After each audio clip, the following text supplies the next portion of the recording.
Muli,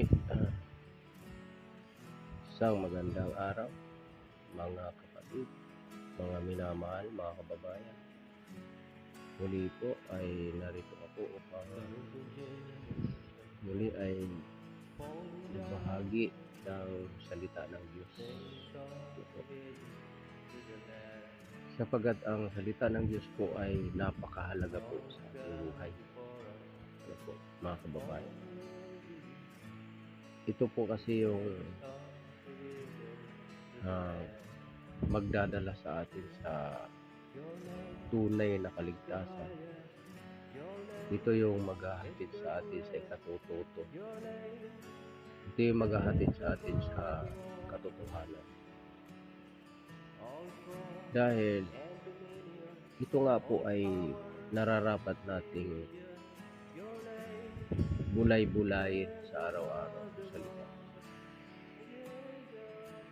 Marami po kasing tao talaga, mga kapatid, mga minamahal, na ayaw nilang makinig ng salita ng Diyos. Marami po yun. Marami pong tao na walang pakialam sa buhay, walang pakialam sa salita ng Diyos. Basta ang mahalaga sa kanila ay yung trabaho, mayroon na silang trabaho, sapat na sila na sila ay nabubuhay, kumikita, wala na silang pakialam po anong kahihinatnan ng kanilang buhay sa kinabukasan. At alam naman po natin, mga kapatid, na hindi po natin hawak ang ating buhay, ang araw ng bukas, hindi rin po natin hawak. Hindi po natin alam kung anong mangyayari sa kinabukasan. Kasi yan po yung sinasabi ni Apostol Santiago, na maraming tao na nagyayabang sa kanyang pamumuhay, nagyayabang na ganito, marami na akong pera, marami na akong kayamanan, okay na sa akin to. Tapos araw-araw akong magninegosyo, kikita. Kaya lang, mga kababayan, lahat po ito na itong mundo na ating tinitirahan, ito po'y mapupugnaw, ito po'y mawawala, ito po'y masusunog sa apoy. Katulad din po ng ating buhay. Kaya nga sabi ni Apostol Santiago ganito, dito sa Santiago 4, Kapitulo 4, talatang 3. Sabi rito, magsiparito kayo ngayon. Kayong nagsisipagsabi ngayon o bukas ay magsisiparoon kami sa gayong bayan. At titira kami doong 1 taon at mga ngalakal at magtutubo. Marami daw tao yung, kumbaga, ang kanilang nasa isip ang iniisip nila, kumita, tutubo, pupunta kami sa lugar na yon. Kumbaga, wala silang pakialam sa salita ng Diyos. Yan po ang nangyayari sa ating mundo, sa ating panahon ngayon. Napakarami pong tao na relihiyoso po. Marami po niyan, mga relihiyoso, lalo na po yung mga hindi naniniwala sa Diyos, lalong walang pakialam yan. Pero ito, mga relihiyoso, ganun din po ang katuwiran nila di na raw nila kailangan magbasa ng Bible o ng salita ng Diyos, kasi ang may karapatan lang daw na magbasa dyan yung mga ministro. Tapos yung mga pari, yun lang daw may karapatang magbasa. Kasi daw nakakasira yan ng ulo. Hindi po totoo yun na ang Bible nakakasira ng ulo pag binabasa mo. Kasi pag binasa nyo po yung pahayag, yung Revelation o Apocalypse 1, talatang 3, Mapalad ang bumabasa at ang mga nangakikinig ng salita ng hula at tumutupad ng mga bagay na nangasusulat doon, sapagkat ang panahoy malapit na. Hindi po sinabing masisiraan ng ulo ang mga nagbabasa at ang mga tumutupad ng salita ng hula. Kaya mga kababayan, yan po ang dahilan na kung bakit ang nangyayari sa tao ay talagang maraming naliligaw, maraming hindi nakakaalam ng katotohanan kasi ayaw po nila ng ayaw po nilang makinig Ayaw po nilang makinig ng salita ng Diyos Ang kanilang iniintindi yung kanilang sarili, hanap buhay, negosyo, wala silang pakialam sa salita ng Diyos. Kaya ang maraming tao walang alam kung ano ba ang katotohanan. Kasi nga po ang katotohanan, yun po yung makapagliligtas sa atin. Dahil si Kristo ay katotohanan at buhay. Siya yung daan, katotohanan at buhay. Kaya mga kababayan, mga minamahal, ang katotohanan po, yan po yung yun yung ating dapat isabuhay. Makinig tayo ng salita ng Diyos. Ano po? Kasi kaya, ang sabi ni Apostol Santiago sa binasa natin magsiparito kayo ngayon. Kayong mga nagsasabi, ngayon o bukas, magsisiparoon kami sa gayong bayan at titira doong 1 taon at mangangalakal at magtutubo. Kayo ngang hindi nakakaalam ng mangyayari bukas, ano ang inyong buhay. Kayo nga'y isang singaw na sa sandaling panahon ay lumilitaw at pagdakay napapawi. Tingnan nyo? Napapawi po ang buhay ng tao sa mundong ito. Hindi mo hawak. Hindi mo alam kung anong kahihinatnan ng araw ng bukas. Hindi mo alam kung anong mangyayari sa iyo sa araw ng bukas. O di kaya ngayon. Hindi po natin alam yun Kasi mayroong tao, naglalakad lang, nasagasaan. Diba? Mayroong tao, nag-CR lang, nadulas, nabagok, patay.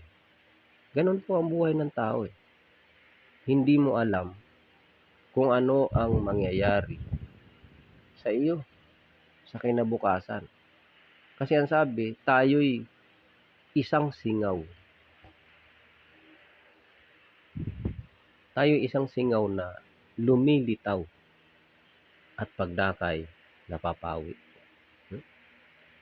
Kasi wala po talaga tayong permanente dito sa mundo Kaya yung mga nagmamalaki na yung anlawak ng kanilang kayamanan, makapangyarihan sila kasi malawak yung kanilang kayamanan. Tingnan ninyo yung mga tao na yung naging presidente na yung pinatalsik nila yung unang presidente, yung nakaraang presidente, tapos sila yung pumalit, tapos kasabwat nila yung isang relihiyon, leader ng relihiyon nagtayo sila ng malaking bakulaw diyan sa EDSA, laki ng mata, para daw yun purpose ba yun? O yun itinayo nila para sa kanilang alaala, sa kanilang ginawa. Tingnan nyo. Yung bang inyong ginawa na yun, na ribultong yun pinagaling ba kayo sa karamdaman na walang kagamutan? Mula sa kanunuan hanggang sa kaapu-apuhan. Kaya bang pagalingin ng bakulaw na ribultong yan sa EDSA yung mga sakit ninyo? kayo na nagpapasimuno niyan, mula doon sa leader ng relihiyon, dakilang kasalanan, ano, ha? Hindi po, wala eh. Kasi ang makapagliligtas lang sa atin, ang magpapagaling sa ating mga karamdaman ay si Kristo, ang salita ng Diyos ang magpapagaling sa atin. Kasi ang salita ng Diyos ay makapangyarihan. Yun yung magpapagaling. Pero yung rebulto na tinayo nyo dyan sa EDSA, sumpa ang dala niyan. Kahit gastusin nyo na lahat ng pera ninyo dyan sa mga magagaling na doktor, dahil ang buhay ng tao na sumasamba sa mga rebulto ay nasa sumpa. Hindi po kayo kayang pagalingin kahit gastusin nyo na lahat ng buong yung kayamanan ninyo. Kasi ang tunay po makapagliligtas sa atin, makapagpapagaling sa atin, salita ng Diyos. Ito po. Salita po ng Diyos makapagpapagaling sa atin. Hindi po yung mga walang katuturan na yan. Pinaghahandaan nyo yan para maging alaala ng inyong mga kaapu-apuhan yung rebulto na yan. Kaya nga sabi, ikaw na hindi nakakaalam ng kung ano ka, ang anong mangyayari sa araw ng bukas, ikaw ay gaya ng isang singaw na lumilitaw at pagdakay napapawi. Ganun po yun eh. Maging sikat ka man, kinikilala ka ng maraming tao, pinagpupugayan ka ng maraming tao kasi sikat ka, kinikilala ka, nasa iyo yung maraming sumpa. Kasi kilala ka nga eh. Tapos, yung itinayo mo dyan na bakulaw sa EDSA, siyempre, maraming mga kaapu-apuhan dyan, mga sanggol, mga bata na tinuturuan ninyo ng ganyang paniniwala. Kaya, sumpa po talaga ang dala niya. Kaya magsisi po kayo. Kaya, ano man ang ipinagmamalaki ng tao, kayamanan, mayaman ka, marami kang pera, kaya mong bilhin lahat. Sabi ng Panginoon, ikaw na isang singaw na lumilitaw at pagdakay napapawi. Mag-impok na kayo ng mga kayamanan sa sanlibutan ito. Sa inyo na lahat. Pero hindi kayo kayang iligtas ng kayamanan na yan. Bakit? Kasi sabi rito sa ikalawang Pedro 3, ganito po ang nakasulat eh. Ikalawang Pedro 3, sabi rito sa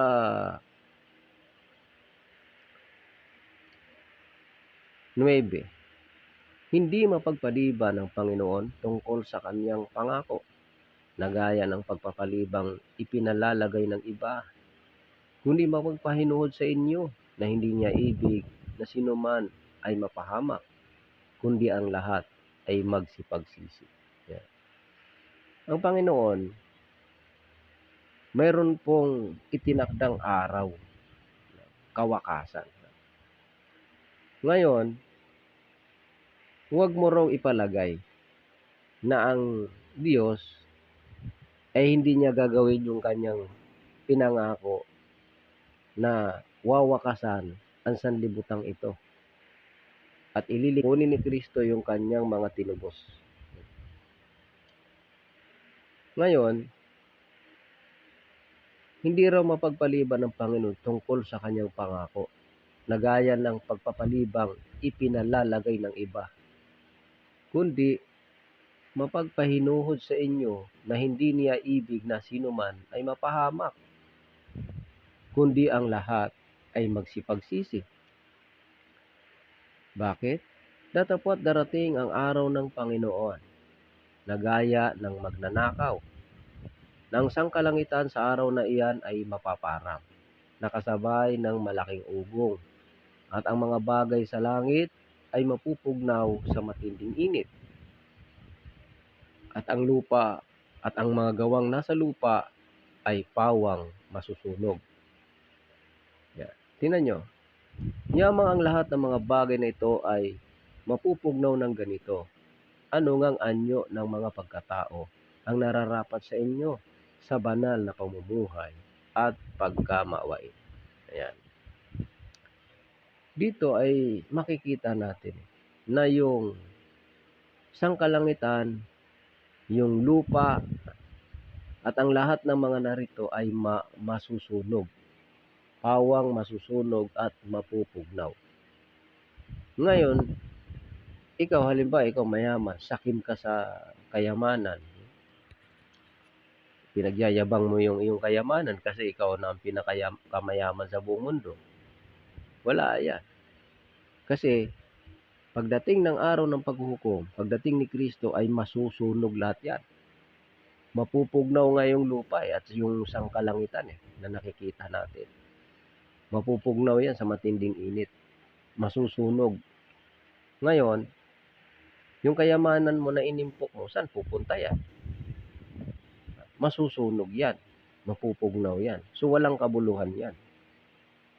Kaya nga, ang pagpapatunay dyan, yung isang tao na mayaman, sobrang yaman, ang daming pera, tapos may sakit na malubha na kagaya ng cancer o ano man yung mga sakit na yan, na hindi gumagaling.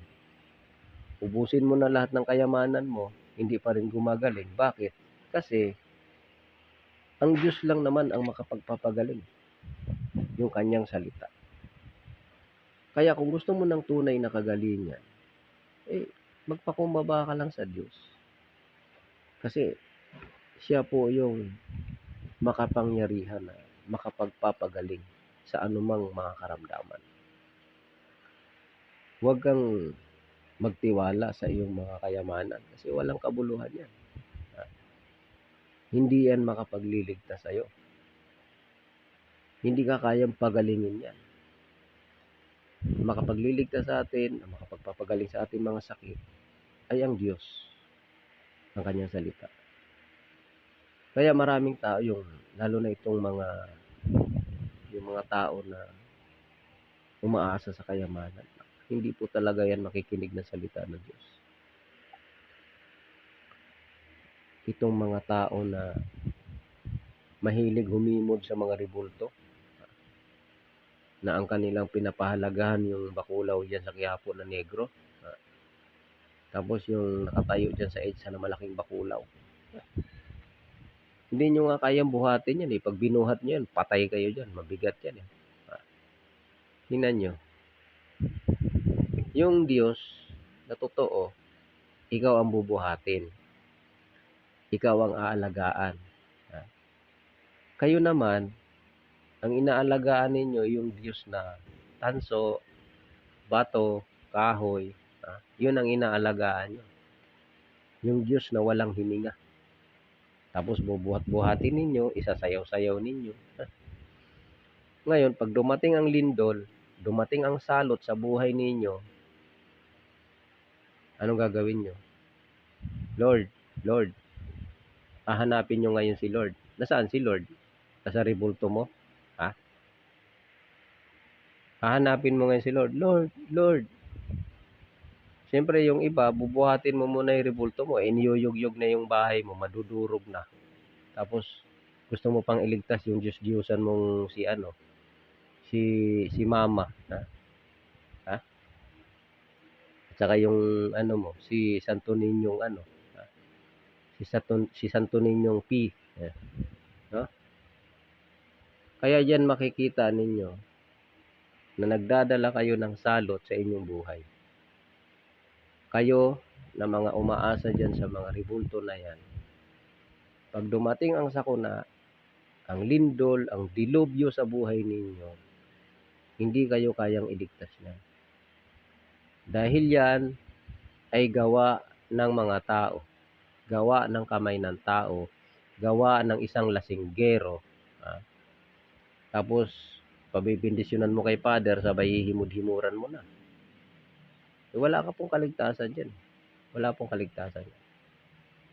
Kaya, ang atin pong pakinggan, salita ng Diyos. Kasi ang salita ng Diyos, ang sabi nga po sa Pahayag 1:3, Mapalad ang bumabasa at ang mga nangakikinig ng salita ng hula at tumutupad ng mga bagay na nangasusulat doon, sapagkat ang panahoy malapit na. Malapit na po ang wakas eh. Kaya ang sabi ni Apostol Pedro na itong sangkalangitan at itong lupa ay pawang, masusunog, mapupugnaw. So, nasaan yung inyong ipinagmamalaki pag ito'y pinupugnaw na ng Diyos, sinusunog na ng Diyos ang lupang ito? Anong ipinagmamalaki nyo? O kayo, mga saksi kayo, saksing sinungaling, kayo mga saksing sinungaling na mga taga Watchtower. Sabi ninyo, dito kayo titira. Kaya yung aral nyo, kademonyuhan yan eh. Pinaasa kayo sa mga material na bagay sa mundo eh. Sipin mo, dito kayo titira sa sanlibutan ito. Eh, nandito lahat ng kasamaan. Gusto nyo, may kasamaan pa rin sa buhay nyo. Kaya nga mapupugnaw ang lupang ito eh. Bakit? Kasi nandito ang kasamaan. Nandito. Wawakasan ng Diyos ang lahat ng kasamaan sa huling araw. Wawakasan na nga ng Diyos. Gusto nyo, ititira pa ng Diyos yung nandito ang kasamaan sa lupang ito. Kaya, yung aral ninyo yan, kasinungalingan kayo, mga saksi kayo. Magsisi po kayo. Yung aral nyo, aral ng demonyo yan eh. Aral ng demonyo yan, yung aral nyo, mga saksi kayo. Saksi ng mga kasinungalingan. Sabi nga sa kawikaan, ang saksing sinungaling eh, mamamatay. Huwag nyo nang hintayin na mamatay kayo sa kasinungalingan. Dapat, ang pagiging saksi natin, yung sinabi ni Kristo, na kayo'y magiging mga saksi ko. Yung saksi ni Kristo, ang sinasalita nun, katotohanan, hindi kasinungalingan.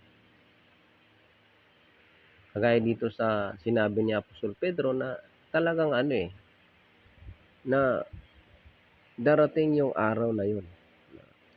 Itong mapupugnaw talaga eh. Mapupugnaw ang lupang ito.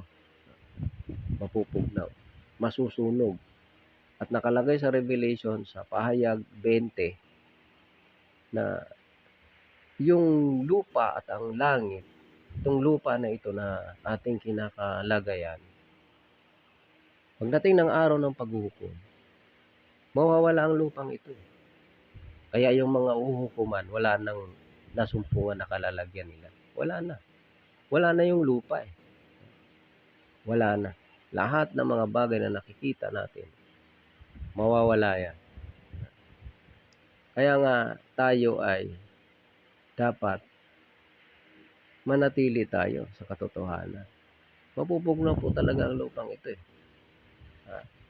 Tingnan nyo, tuloy ko po ang pagbabasa sa 2 Pedro. Sabi rito, na ating hinihintay at pinakananasa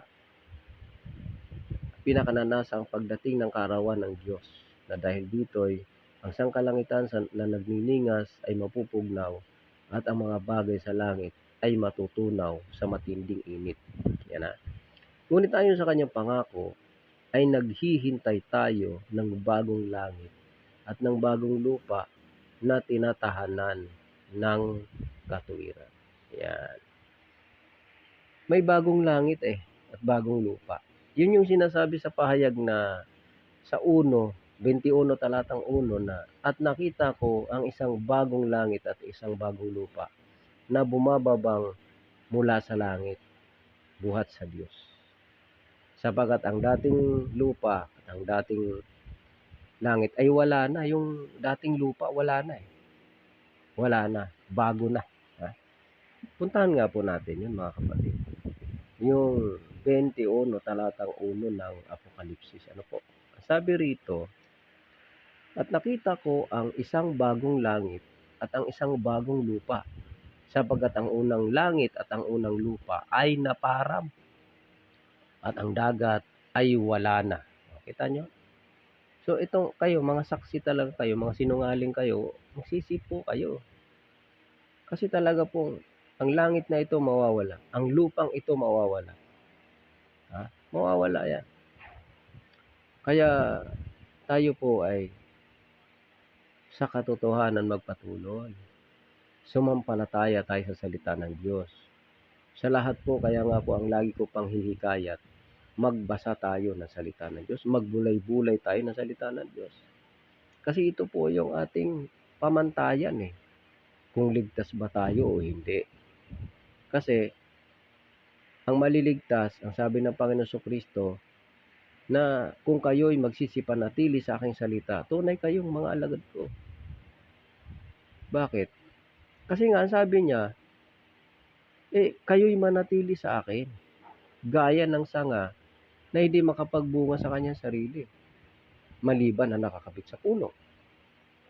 Gayon din naman kayo, kung kayo hiwalay sa akin, wala kayong magagawa. Kaya itong mga pastor, nagtuturo din yan, na kung kayo hiwalay sa akin, wala kayong magagawa. Totoo po yan.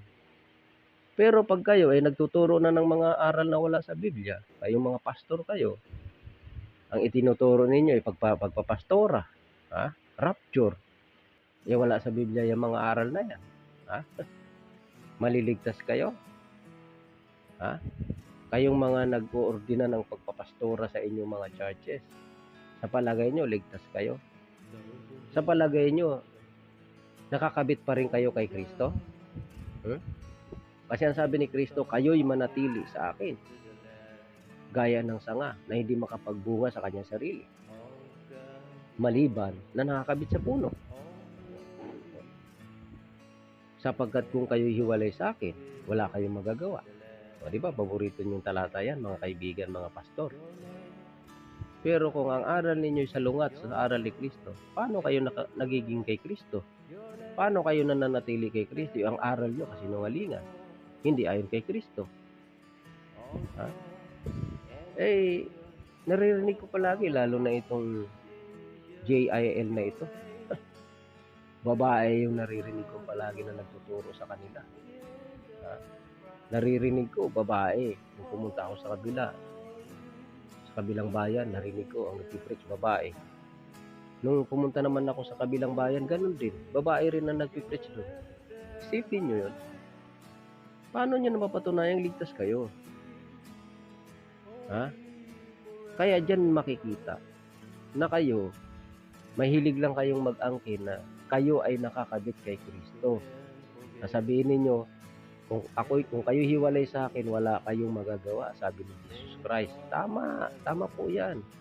Kailangan nakakabit ka kay Kristo. Kasi kung hiwalay ka kay Kristo, wala kang magagawa. Ang tanong, totoo ba na nakakabit ka kay Kristo? Yang sabi ng Panginoong Hesukristo sa 8:32, 32, kung kayo'y magsisipanatili sa aking salita, tunay nga kayong mga alagad ko. Yun po ang patunay. Kaso nagpapastora sa inyo, mga babae nagpapastora. Salita ba ni Kristo yan? Sige nga. At sinabi pa yan ni Apostol Pablo na yung mga babae na nagpupuno sa mga lalaki. Kasi sa church, daming lalaki dyan na pinamumunuan ng babae. Asawa ng mga member niyang babae, si Fred. Alangan naman, di lalaki din yan. Pinamumunuan ni pastora. Ang ulo ng iglesia ay si Kristo. Lalaki. Lalaki si Kristo Siya yung ulo ng iglesia. Tapos pamumunuan ng babae yung kanyang pinangungunahan. Wala kayo sa kay Kristo Hiwalay kayo kay Kristo. Ngayon, hindi ninyo mapapatunayan na ligtas kayo. Kayong mga pastor kayo. Kaya, magsisipo kayo. Dahil, wala pong kaligtasan ang nasa kasinungalingang aral. Kayo, kahit sino sa inyo dyan, mga born again na nagtuturo ng kasinungalingan, hiwalay kayo kay Kristo. Kasi ang nakakabit lamang kay Kristo, yung nananatili sa kanyang salita. Yun po ang nakakabit kay Kristo. Basahin nyo. 8:31-32 ng Juan at 15:1 hanggang 15. Simulan mo sa 1 hanggang 6 o hanggang 7. Basahin mo. paborito nyo nga yung salita dyan na kung kayo hiwalay sa akin, wala kayong magagawa. Bakit kayo? Nakakabit din ba kayo kay Kristo? Di ba hindi? Kasi pinipilit ninyo yung sarili ninyong aral. Kaya yung mga church na pinamumunuan ng babae, ligaw yan. Ligaw. Kasi sinabi yan nang ang babae ay mahulog sa pagsalangsang. Ang babae ay nang magkasala ay nahulog sa pagsalangsang. Talagang nahulog sa pagsalangsang ang babae. Tapos mamumuno ka. Ay nako. Magsisi po kayo, mga kaibigan. So muli yan po yung aking munting ibabahagi sa inyo. Sabagat time na naman po. God bless po sa inyong lahat, mga kababayan. Mahal po tayo ng Diyos. God bless.